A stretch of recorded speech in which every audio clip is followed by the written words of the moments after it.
But yeah, no, I mean, there's so many, and it's one of those things that we deal with as coaches, and we feel bad because, I'm a guy that calls coaches every day, Yeah. and I'm annoying and I'm persistent, and you got to come look at this guy, come look at this guy, come look at this guy. And I'll call you on the 10th day in a row and be like, hey, if you don't want the 11th phone call, like, you should probably come take a look at this guy. Exactly. So, but as you know, like, it's a different beast out here, but nationwide, there's kids out there that just need this type of platform to get that exposure. And like you said, what's the difference between you and 500 kids that send an email with their stat line to Vanderbilt? Yeah. Like, good luck. So tip of the cap to you. Yeah, absolutely. If you get picked up because of that, like, Big wow. props. Yeah, absolutely. Now, one of my questions that I have for you specifically, though, is, since you've been coaching for so long, you were in the league and everything of that sort, what can a kid who maybe their coach isn't putting forth their best effort with the recruiting aspect, where they're not like you, who's calling up all these other kids, all these other coaches, and they need to get exposure, but they don't know how. So what's their first step to help them out? I think that's a great question. I think number one is you need to collect as much data on yourself as possible, right? And have it actually, like, laid out. Like, have it on an Excel sheet. Have it make sure your dad's not doing Game Changer or something like that. Like, have, like, actual stats, because sometimes you get these parents that are like, oh yeah, my kid batted 580 and, like, really 210, but whatever. It is what that wasn't an error.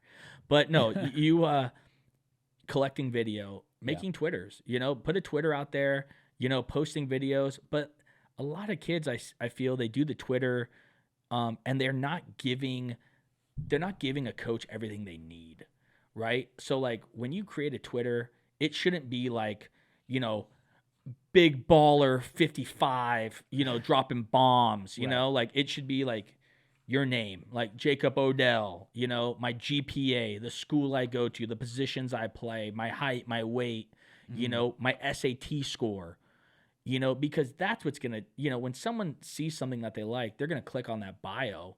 And if they have all the information needed and you're a candidate that can play at that level, and they're like, oh, wow, this kid has a 1400 or 1460, SAT, GPA is 3.8, like, that plays, that we can get him into our school. Like, I feel like so many kids make it so much harder than they have to. They all have Twitters. Everyone has a Twitter. Everyone has an Instagram. Everyone has all those things. Yeah. But they're just not marketing themselves well enough to give all the information needed, right? Don't just put your hits, put some outs, I'll never forget, I was talking to the Red Scout, Rex De La Nuez, and he was talking about, like, he can tell if a kid can hit, whether he hits the ball or not, right? I mean, the swing, the bat path, how the body moves. I mean, that's what they do for a living, is break these things down. And coaches do the same thing, right? As a coach, I can see a kid who can't hit, an inside fastball. I guess what, I'm going to throw you an inside fastball. It's the same thing, though. Market yourself in a way where you're showing, the positives, but showing out a hard line drive that, oh, well, it was an out, but we saw everything, your movement, all the fielding stuff that you do.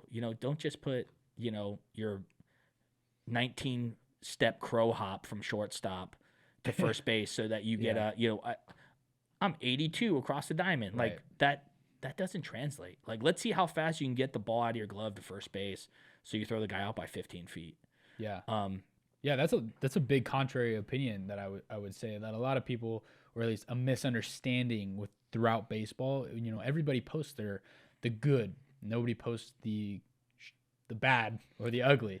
Yeah, and bad doesn't have to be like 5 errors. Like, I would definitely not post 5 errors. But bad can be, like, you field a ground ball and you throw it, in the dirt or whatever, and the guy picks you up, but it was a great play. You laid out or whatever, something that is unique. You know what I mean? Because so many kids are so scared to post anything that is possibly a negative. And then you become a show pony, right? And what a show pony is someone who, is somebody who goes to these showcases. They take their 3 ground balls, they crow hop, they throw it. Oh wow, he looks really good, but that doesn't translate into a game. Mm-hmm. You know, like I can field ground balls all day. Going back to some of these players, like show ponies, just and every program has them. Mm-hmm. Every single program has them. Every college program has them, and I guarantee that half the programs are like, dang, we hit this. We got a hit on this kid. You know, like this kid's really good and he's solid. But I guarantee there's a percentage that they're like, man, this kid shouldn't be at this level. Mm-hmm. He should be at D2 or D3 or NAIA or JUCO. You know, to get better, because you know I feel like a lot of these videos and showcase things sometimes really don't show the whole aspect of the player. And that's why I encourage coaches to come to games. So, wow, you know, yeah, the exposure aspect, more of doing the due diligence of yourself as a player rather than expecting somebody else to do it for you. Absolutely. I mean, you know, going back to, you know, the Twitter aspect and making sure that you're posting your videos, you should be sending emails. You should be giving phone calls. Be annoying. Yeah. You know, like, yeah, I'm annoying and I'm going to call. And as a coach, I do that, like I said. Yeah. But I encourage players to do that. You know, like find out what you need to do, especially if you're a young player. Like you're allowed to call coaches. They're not allowed to call you at certain ages. So go to their camps, pick their brains. If you really want to go to Pepperdine, you really want to go to, you know, Cal State LA, you really want to go to Morningside College, like you need to go see what they, you know, what they like, what terminologies they use, like what can separate you to the point where they're like, oh wow, we really like this kid. I love it, man. We're trying, you know, gotta do what's best for these kids and really figure out a way or the best way to get them as far as we can. So yeah. But yeah, no, I think that, you know, as you said too, it's something that, you know, you've been a part of, right? You go to these showcases and then they go, oh, sign up for this. Mm-hmm. And then you sign up for it and they're like, oh, we're going to get you exposure. We're going to get you all this stuff. And then it's $3,500. Yeah. They give you a sales pitch. Yeah. This is why. Oh, we'll tell you how many kids are being recruited by this. Oh, man. You know, I don't have that. You know, I know a lot of kids in my program don't have it. A lot of kids in the areas don't have it. And I think that that's something that, you know, is a reason why people miss. Mm-hmm.